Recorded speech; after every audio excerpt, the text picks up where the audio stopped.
Salve Deus, meus irmãos, salve Deus, minhas irmãs, graças a Deus por mais esta rica e feliz oportunidade.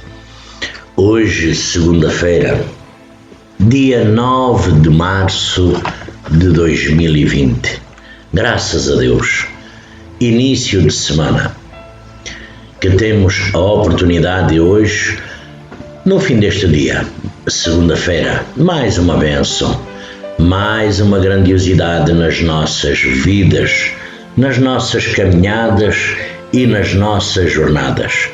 Desta forma, é sempre bom nós se unirmos numa só sintonia por todo este planeta.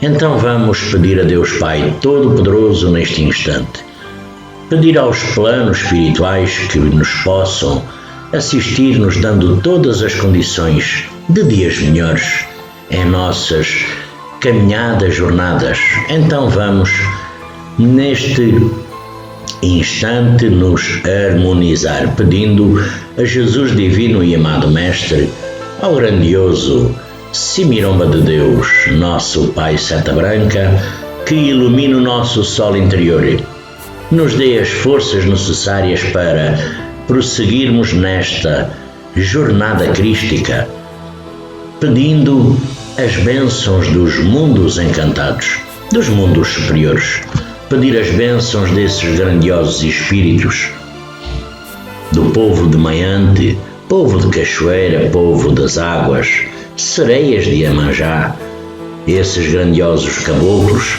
esses abnegados mensageiros de Deus, na roupagem de pretos velhos, pretas velhas, princesas doutrinárias, cavaleiros, as nossas queridas guias missionárias e os nossos grandiosos ministros.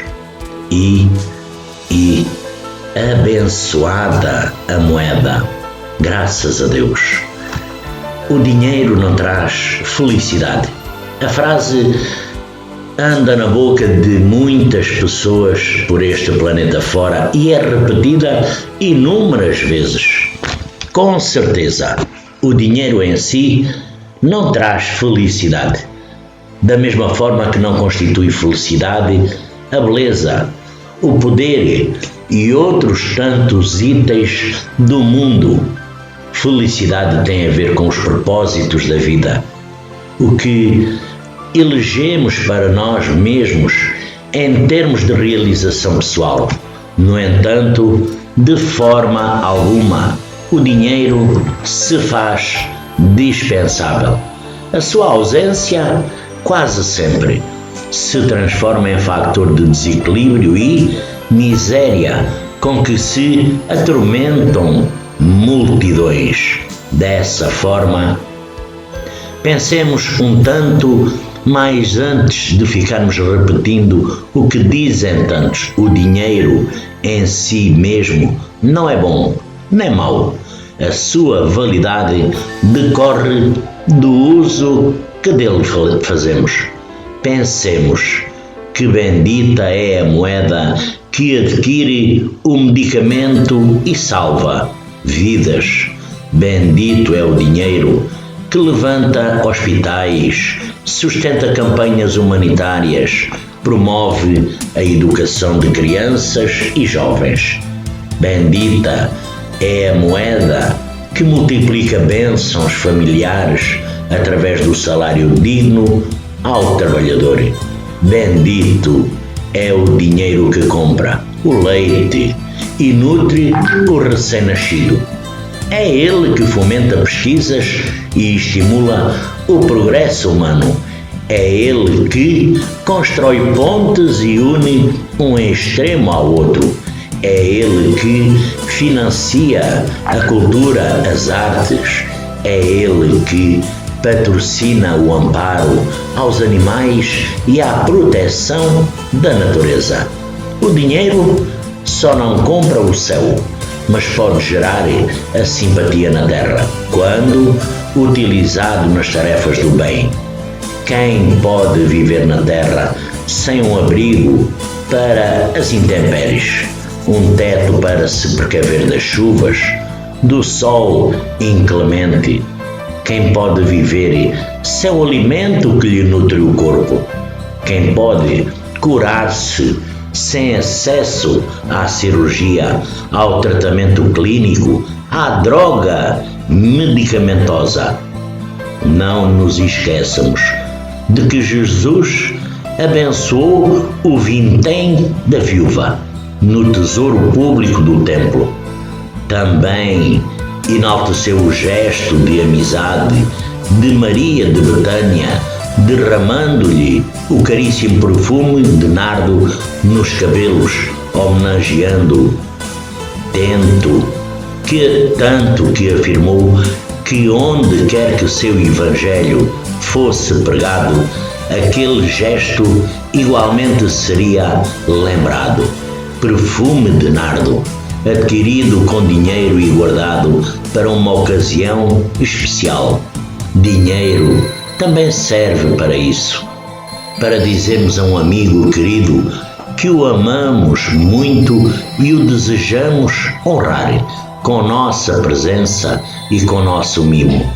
Quem não aprecia a delicadeza de uma flor, de um cartão, de uma pequena dádiva oferecida em nome da ternura? Quem de tudo se despoja, dizendo que nada deseja do mundo, em verdade se torna um peso para a sociedade que lhe deve prover a sobrevivência.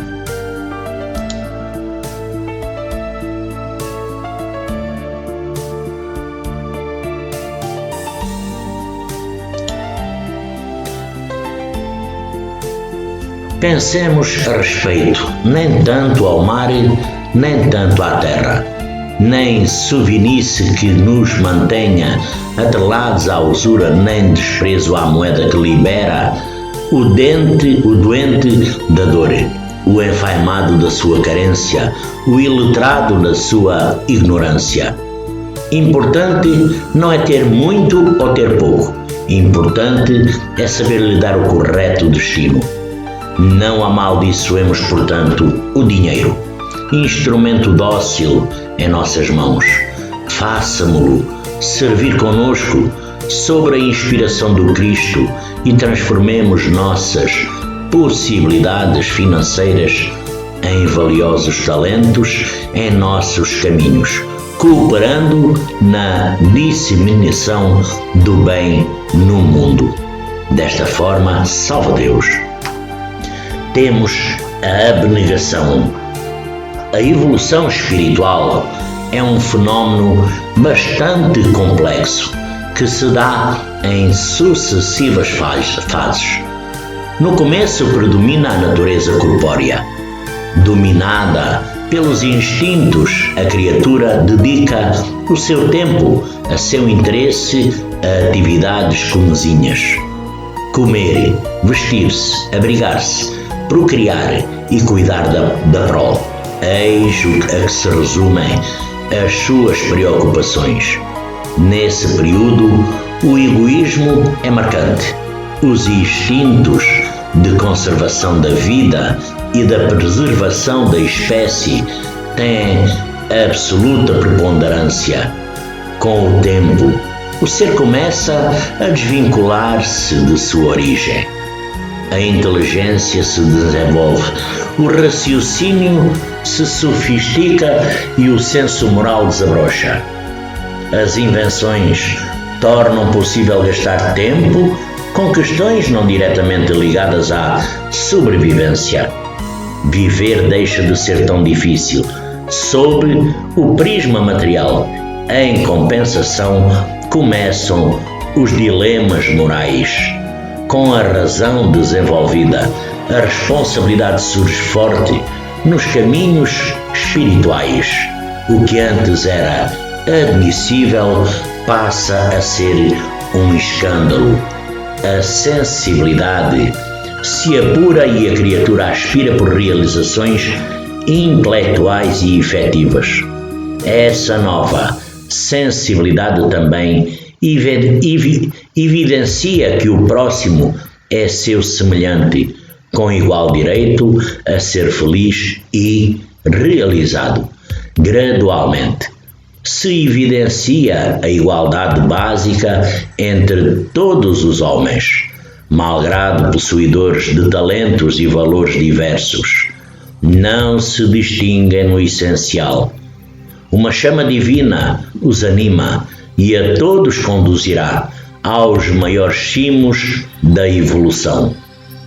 Contudo, o abandono dos hábitos toscos das primeiras vivências não é fácil. Séculos são gastos na árdua tarefa de domar vícios e paixões. As encarnações se sucedem enquanto o espírito luta para ascender. O maior entrave para a libertação das experiências dolorosas é o egoísmo, que possui forte vínculo com o apego às coisas corpóreas. Quanto mais se aferra aos bens materiais, mais o homem demonstra pouco compreender a sua natureza espiritual. O espírito necessita libertar-se do apego a coisas transitórias. Apenas assim ele adquire condições de viver as experiências sublimes a que está destinado. Quem deseja sair do primitivo deve combater o gosto pronunciado pelos gozos da matéria. O melhor meio para isso é praticar a abnegação. Trata-se de uma virtude que se caracteriza pelo desprendimento e pelo desinteresse. A ação abnegada importa na superação das tendências egoístas do agente. Age-se em benefício de uma causa, pessoas ou princípio, sem visar a qualquer vantagem ou interesse pessoal. Certamente não é uma virtude que se adquire a brincar. Apenas com disciplina e determinação é que ela se incorpora ao caráter. Mas como ninguém fará o trabalho alheio, é preciso principiar em algum momento. Comece, pois, a praticar a abnegação. Esforce-se em realizar uma série de atitudes com foco no próximo. Esqueça a sua personalidade e pense com interesse num bem alheio. Esse esforço inicial não tardará a dar frutos. O gosto pelo transitório lentamente o abandonará. Ele será substituído pelos prazeres espirituais. Você descobrirá a aventura de ser bondoso, de amparar os caídos e de ensinar os ignorantes. Esses gostos suaves e transcendentes o conduzirão a esferas de sublimes realizações. E temos um abraço. O que você faz quando está com dor de cabeça ou quando está chateado? Será que existe algum remédio para aliviar a maioria dos problemas físicos e emocionais? Pois é, durante muito tempo estivemos à procura de alguma coisa que nos rejuvenescesse, que prolongasse o nosso bom humor, que nos protegesse contra doenças, que curasse nossa depressão e que nos aliviasse o estresse.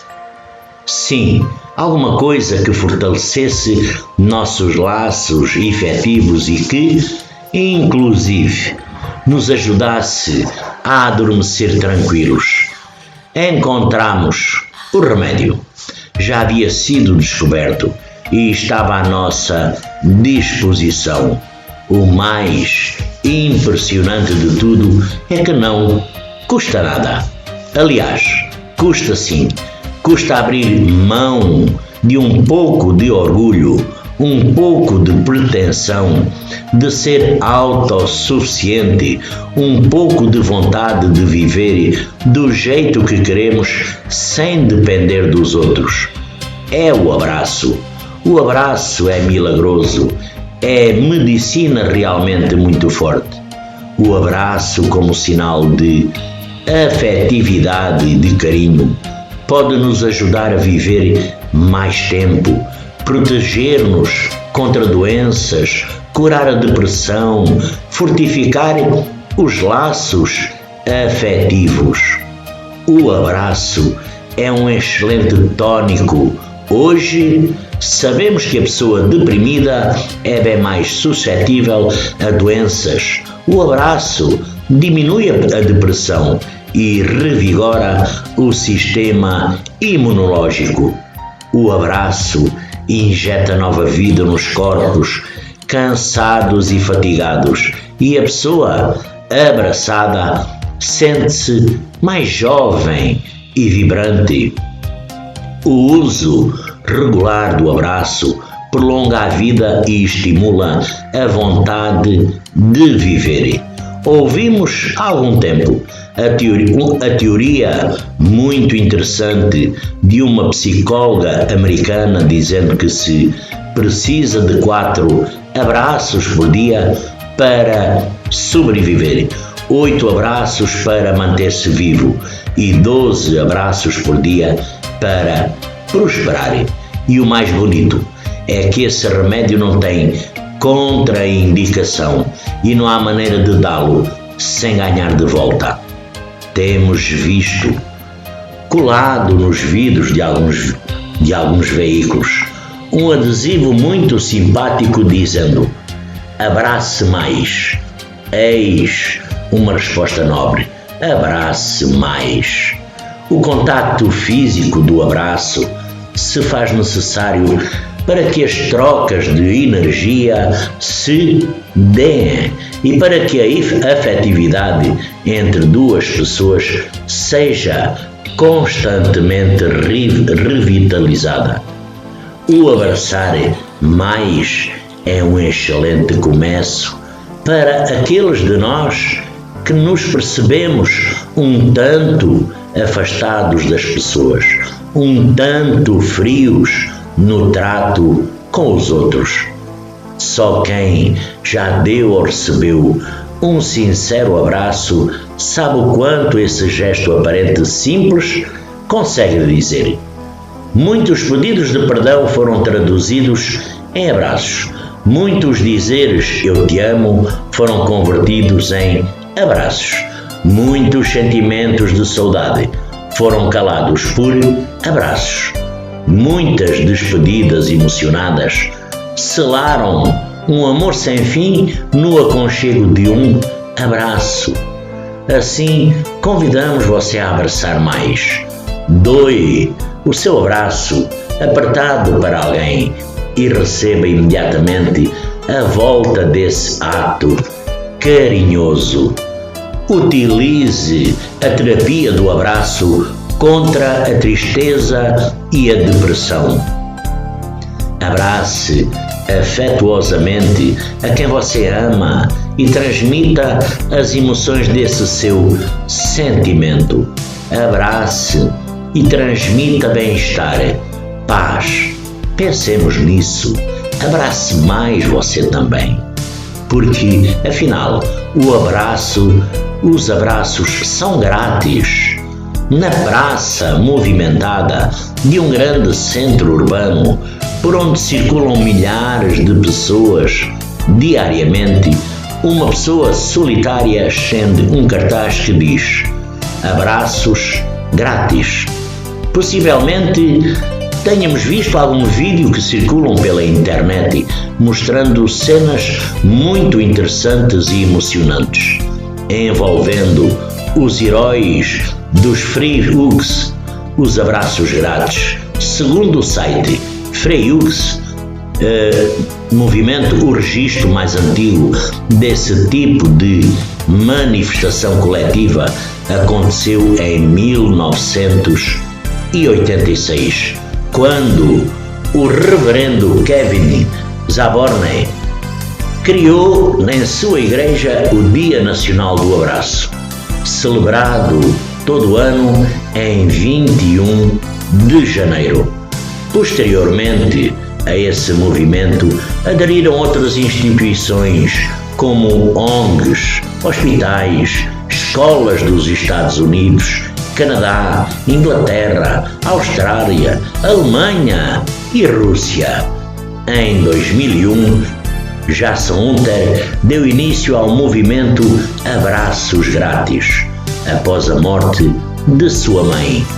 Um dia que começou em completa tristeza, terminou em grande alegria, porque eu percebi que minha mãe tinha feito exatamente o que Deus solicitou dela, disse ele no site da sua campanha. Ela adorava abraçar as pessoas, independentemente da raça ou sexo, e fazer com que soubessem o quanto eram importantes. Que mundo maravilhoso poderíamos ter se fôssemos conhecidos como pessoas que têm um sorriso e uma palavra amável para todos. Jason quis dar continuidade à missão de sua mãe e saiu pelas ruas da praia ao sul de Miami com o cartaz escrito Abraços Grátis. Cada pessoa reage de forma diversa. Há os que rejeitam, mas aos que cedem ao convite simpático saem com um sorriso no rosto. Há muito mais ali do que o simples ato de abraçar um estranho. Há a doação daquele que se coloca à disposição dos outros para um pequeno gesto de carinho. Imaginamos que nem todos trazem boas vibrações, energias positivas em seus abraços, pois cada um vem de uma realidade diferente e, muitas vezes, essa realidade é dura e triste. Porém, acabam levando um pequeno mimo, um pequeno consolo, uma breve mensagem que diz: eu me importo com você. Há também o processo psicológico de se romper com a barreira do afastamento físico. Muitos de nós trazemos bloqueios nas expressões mais simples de carinho e não aprendemos sequer a dar um abraço. Por isso, podemos ver os mais diferentes tipos de abraços possíveis: de lado, de longe, com medo quase, sem tocar o outro. É uma verdadeira sessão de psicoterapia descomprometida, ao ar livre, de onde todos saem melhor. A frase, encontrada no cabeçalho do site oficial do movimento, resume tudo. Às vezes, um abraço é tudo o que precisamos. Talvez muitos de nós não nos sintamos à vontade para abraçar estranhos, mas cabe uma reflexão. Será que estamos abraçando os nossos suficientemente? Os mais próximos, os nossos amores? Será que, por vermos nossos pais, filhos, esposos e amigos constantemente, não estamos deixando de lado os abraços?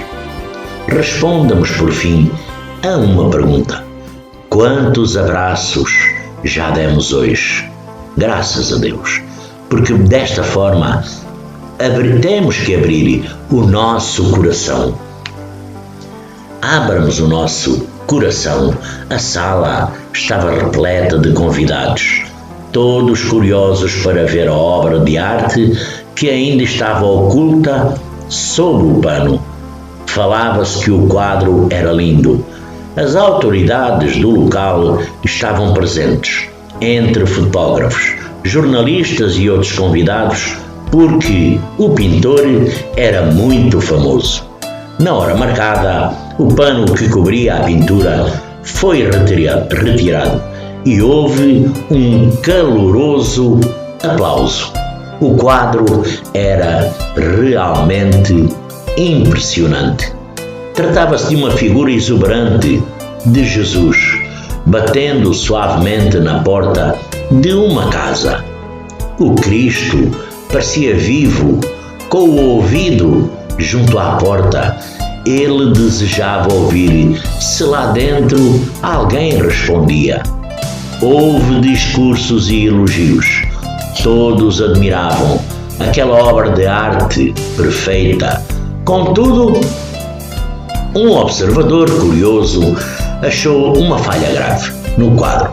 A porta não tinha fechadura. Dirigiu-se ao artista e lhe falou com interesse. A porta que o senhor pintou não tem fechadura. Como é que o visitante poderá abri-la? É assim mesmo, respondeu o pintor calmamente. A porta representa o coração humano que só abre pelo lado de dentro.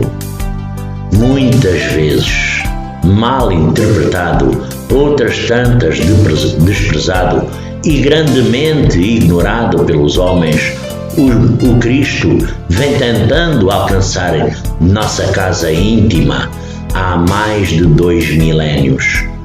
Conhecedor do caminho que conduz à felicidade suprema, Jesus continua sendo a visita que permanece do lado de fora de muitos corações. Nós o chamamos de Mestre, mas não aceitamos que Ele nos ensine sobre as verdades da vida. Falemos que Ele é o médico das almas, mas não seguimos suas prescrições. Dizemos que Ele é o irmão maior, mas não permitimos que coloque a mão sobre os nossos ombros e nos conduza por caminhos seguros. Enquanto Jesus espera que abramos as portas do nosso entendimento, nós saímos pelas janelas da ilusão e desperdiçamos a oportunidade de seguir com quem possui a chave que abre as portas do infinito.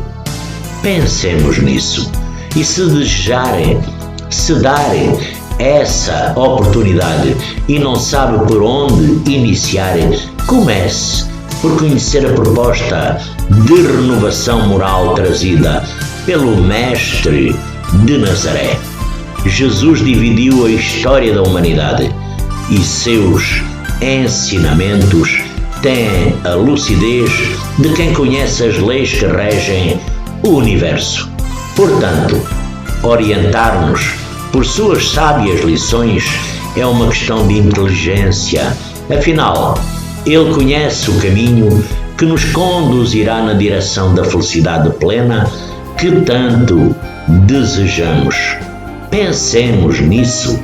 O olhar de Jesus dulcificava as multidões. Seu coração magnânimo acolhia todos aqueles que o buscavam com desejo sincero de aprender. Seus abraços de luz envolviam as almas sedentas de paz. Seus lábios, seus sábios ensinamentos são atuais e capazes de impulsionar a humanidade por caminhos seguros. Seu convite é ao amor e à instrução, as duas asas que nos farão gravitar acima da ignorância e nos conduzirão ao encontro da liberdade efetiva.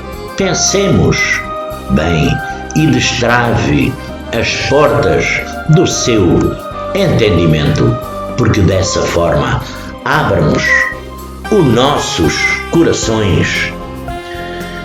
Ele era um detetive muito conceituado. Era tido como uma pessoa extremamente meticulosa, observadora, chegando sempre aos resultados aguardados.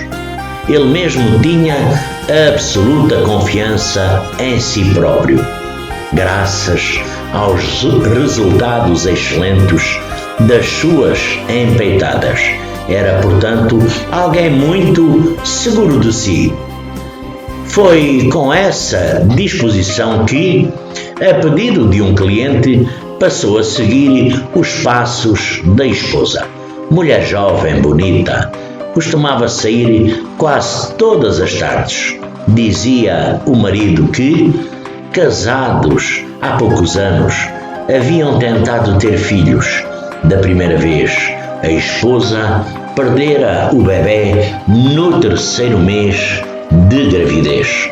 Na segunda, chegara ao 4º mês, quando a gestação sofrera uma interrupção espontânea. A terceira tentativa também não fora exitosa. Se isso torna o marido amargurado, leva a jovem esposa para a melancolia. Na tentativa de sair desse caminho perigoso, ela passou a ter aulas de música, o que verdadeiramente lhe fez muito bem. Aquelas horas que ela ficava com a mestra e as posteriores em que se exercitava ao instrumento passaram a lhe deixar contornos de harmonia e até um pequeno toque de alegria. Contudo, quando ela começou a falar com seus bebés mortos, o marido achou que a influência da mestra e da música lhe estavam fazendo mal. De imediato, proibiu as aulas e a continuidade dos estudos musicais. Ela ficou privada do que lhe dava tanto conforto à alma. E quando suplicou que fossem feitas pequenas lápides de mármore com o nome dos seus bebés para que tivesse um lugar para falar com eles, também lhe foi negado.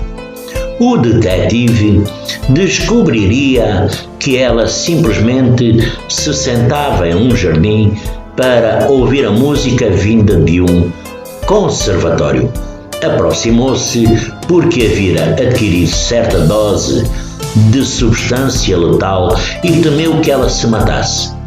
Ela se desfez da droga, depois da insistência dele. Imaginou ele que estava tudo resolvido. Entretanto, no dia seguinte, o jornal trazia a notícia da jovem esposa que se matara andando ao encontro do trem. Aquilo o abalou de forma inusitada. Sentiu-se culpado. Sim, ela lhe contara o seu drama. Como o marido lhe proibiria a alegria da música, como a acreditava louca por falar com seus bebés, como rejeitara a ideia de conseguir um local para ela prantear as crianças. E o que ele fizera? Dissera que voltasse para o marido, dizendo que deveria tentar superar tudo isso. Simplesmente assim. As estatísticas apontam que de cada 10 suicídios, 9 poderiam ter sido evitados. Será que temos estado atentos aos que nos cercam, familiares, amigos, colegas e conhecidos? Tenhamos sempre abertos os nossos ouvidos e o nosso coração para os que nos desejam fazer participar das suas agruras. Tenhamos o nosso coração aberto para acolher as almas sofridas que nos pedem auxílio com palavras, com olhares, com gestos. Estejamos sempre prontos a ouvir para acolher. Há muita fome no mundo e a maior de todas as fomes é a do afeto, de acolhimento e de compreensão. Abramos o nosso coração. Tantos esperam por nós. E aqui, sobre isto também temos depois a ação ou reação. De um modo geral, costumávamos reclamar de tudo que nos ocorre. Reclamamos do congestionamento do trânsito, da chuva que nos surpreende à saída do escritório, da demora no atendimento do serviço público, da incompetência de profissionais contratados, etc. Contudo, o que é importante não perdermos de vista é como reagimos a esses contratempos.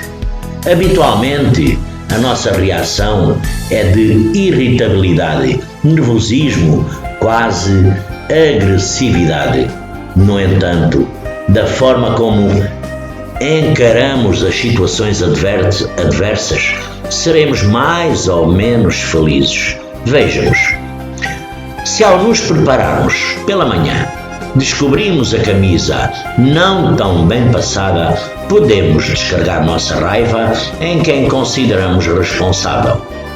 Nossas exclamações envolverão a funcionária, a quem chamaremos de inabilidosa, irresponsável, preguiçosa.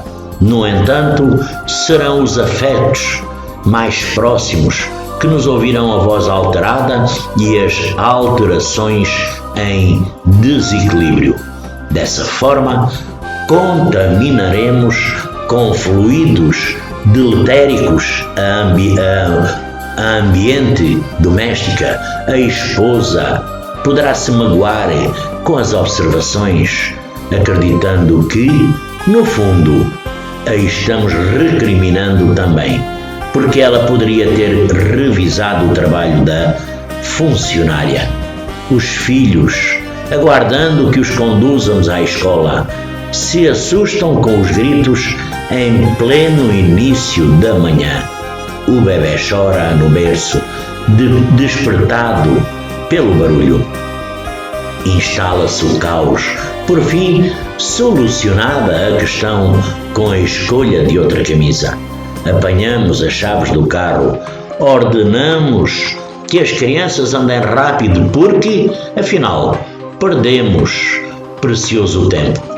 Depois saberemos que um dos meninos recebeu falta por ter se atrasado, o outro recebeu uma reprimenda. No escritório, todos nos aguardam na sala de reuniões. Estamos atrasados e a reunião começa tumultuada. Que dia! Voltemos ao início da manhã e recomecemos. Encontramos a camisa mal passada e deixamos de lado a escolha e escolhemos outra. Beijamos o bebê que mama tranquilamente. Chamamos as crianças, conferimos se apanharam tudo, a mochila ou o agasalho e saímos tranquilos. Todos chegam ao local dos seus deveres, sem atrasos e sem irritação. Percebemos como uma simples ação perante um inconveniente tem o condão de permitir horas sequentes de paz ou de desarmonia. Nossa vida é assim mesmo. Existem acontecimentos sobre os quais não manteremos o controle, como o atraso da condução, as buscas, alterações do clima, as ruas congestionadas, um pequeno acidente de trânsito. Dizem que esses correspondem a 10%, mas sobre a grande maioria, 90% das situações, temos amplo gerenciamento. A forma como encaramos pequenos transtornos determinarão horas de paz ou de grande intranquilidade.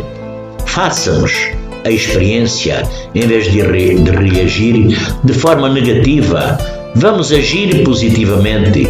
Contornemos, administremos, encontremos soluções para problemas que se apresentam. Não nos estressemos, não nos sobrecarreguemos. Nosso organismo com cargas ruins, gozemos da tranquilidade. Isso para sermos mais felizes em cada um dos nossos dias e fazermos felizes aos que nos amam, porque temos o acerto de contas. O Espiritismo ensina que as leis divinas encontram-se inscritas na natureza e na consciência de cada espírito, que se dedica a observar o mundo que o cerca, consegue assimilar o teor de tais leis. Entretanto, o guia mais seguro é a nossa consciência. Durante um tempo, o egoísmo logra turvar a percepção do estatuto divino. O egoísmo origina-se da identificação com a matéria. Quanto mais sintonizado com os prazeres materiais, mais dificilmente tem o homem em ser abnegado. Nos círculos inferiores da vida, o egoísmo representa a condição de sobrevivência. Os seres irracionais ocupam-se apenas com a sua manutenção. Os famintos, quando famintos, os animais carnívoros simplesmente caçam e matam.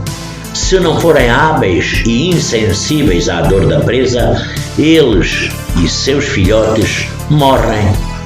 Um egoísmo muito marcante constitui sinal de pouca evolução. Quem só consegue pensar no próprio bem-estar assemelha-se às feras da natureza.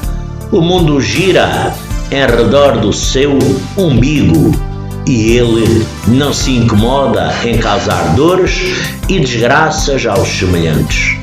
Entretanto, os espíritos são dotados de liberdade, consciência e vontade. Consequentemente, respondem por seus atos. Nenhum ser pode dar o que não tem. Não se esperam ações éticas de animais, pois isso está além da sua capacidade. Mas os homens têm a condição de agir com base em parâmetros éticos. Justamente por isso, seus atos não podem ser ditados exclusivamente interesse pessoal. Os eventos dolorosos da natureza, como o sofrimento, a doença e a morte, são universais. Ninguém escapa de experimentá-los em maior ou menor grau. A inteligência humana possibilita assimilar um dever elementar em face da vida. Com o passar dos séculos, gradualmente, o espírito se compenetra dessa realidade. Tudo o que se refere à matéria é passageiro. Entretanto, ele possui uma consciência que sempre o acompanha. Cada dor deliberadamente causada ao próximo nele está registada. As leviandades, as humilhações infligidas, tudo isso gera dor e arrependimento. Quanto mais vivido e experiente, mais responsável é o espírito. Chega um momento em que o ser espiritual se desgosta do mal. Fartos de erros e baixezas, ele decide trabalhar pelo próprio aperfeiçoamento. Então prepara para si encarnações nas quais possa se recompor com o passado. Não mais se preocupa com facilidades materiais. Riqueza, beleza e poder já não lhe interessam. Quando assume elevadas posições, é apenas no intuito de melhor trabalhar para o semelhante.